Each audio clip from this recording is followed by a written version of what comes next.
Number 5، بعض اوقات انسان مانگنے پہ آئے اور تقوی اس کے ذہن پر غالب آ جائے تو علم کے نہ ہونے کی وجہ سے دعا میں غلطی بھی کر سکتا ہے۔ وہ کیا ہے کہ ایک آدمی جب دیکھے کہ آخرت میں اتنی ساری سزائیں ہیں تو اللہ سے دعا کرنے لگ جائے کہ اللہ آخرت کی سزا دنیا میں دے دے۔ یہ بھی غلط ہے کہ کوئی آدمی اللہ سے دعا کرے کہ اللہ جو کچھ تکلیف آخرت میں سزا مت دے، دنیا میں ہی دے دے۔ یہ دعا مانگنا کیسا ہے؟ صحیح نہیں، یہ دعا مانگنا غلط ہے۔ اس کی ایک مثال اللہ کے نبی صلی اللہ علیہ وسلم کے زمانے میں ہم کو ملتی ہے۔ انس رضی اللہ عنہ فرماتے ہیں ان رسول اللہ صلی اللہ علیہ وسلم عاد رجلا من المسلمین، اللہ کے رسول صلی اللہ علیہ وسلم مسلمانوں میں سے ایک صاحب کے پاس ان کی عیادت کے لیے تشریف لے گئے۔ وہ بیمار تھے۔ قد خفت فصار مثل الفرخ، وہ صحابی ایک دم کمزور ہو چکے تھے، کمزور ہو گئے تھے، یہاں تک کہ ایک چڑیا کی طرح ہو گئے تھے۔ آدمی بولتے ہیں نا چڑیا کی جیسا ہو گیا، ایک دم کمزور، دبلا پتلا، نحیف ایک دم ہو گیا، ایک دم کمزور ہو گئے تھے، گویا کہ کوئی چڑیا ہو۔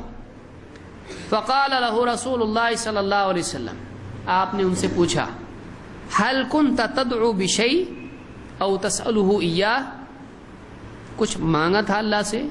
کچھ دعا کی تھی کیا؟ کچھ تو نے کچھ اللہ سے دعا کی تھی، کچھ مانگا تھا اللہ سے؟ ایسا کیسا ہو گیا تیرا حال؟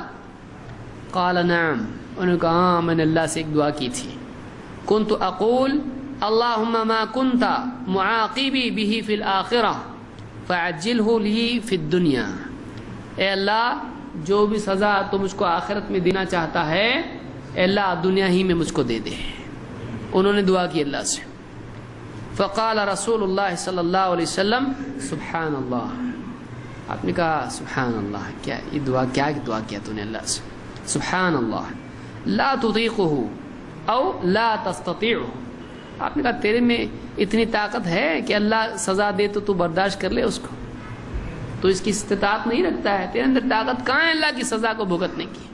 لا تطیقه افلا قلت، تو نے ایسا کیوں نہیں کہا اللہم آتنا فی الدنیا حسنہ وفی الآخرت حسنہ وقنا عذاب النار، ایسا کیوں نہیں مانگا اللہ سے اے اللہ دنیا میں بھی بھلائی دے، آخرت میں بھی بھلائی دے، اور مجھ کو جہنم کے عذاب سے بچا لے؟ ایسا کیوں نہیں مانگا؟ یہ مانگ سکتا تھا، وہ کیوں مانگا تو نے؟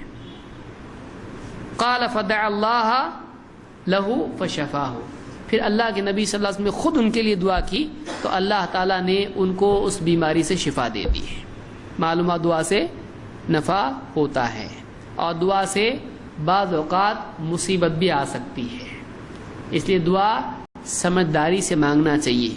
اس لیے ساری چیزوں کے لیے انسان کو دین کا علم ہونا ضروری ہے۔ اگر علم نہیں ہو تو جس کے پاس علم نہیں ہے وہ پہلے اپنا دشمن ہے، بعد میں دوسروں کا۔ جہالت انسان کی سب سے بڑی دشمن ہے۔ جو جاہل ہے اس کو دشمن کی ضرورت نہیں ہے، وہ خود اپنا دشمن ہے۔ وہ ایسا کچھ کرے گا جس سے خود بھی ہلاک ہوگا، دوسروں کو بھی ہلاک کرے گا۔ تو علم کا نہ ہونا انسان کو نقصان دیتا ہے۔ یہ صاحب ان کو معلوم نہیں تھا، ان کو معلوم نہیں تھا، آپ نے سکھایا ان کو ایسا نہیں، ایسا دعا کرنا چاہیے۔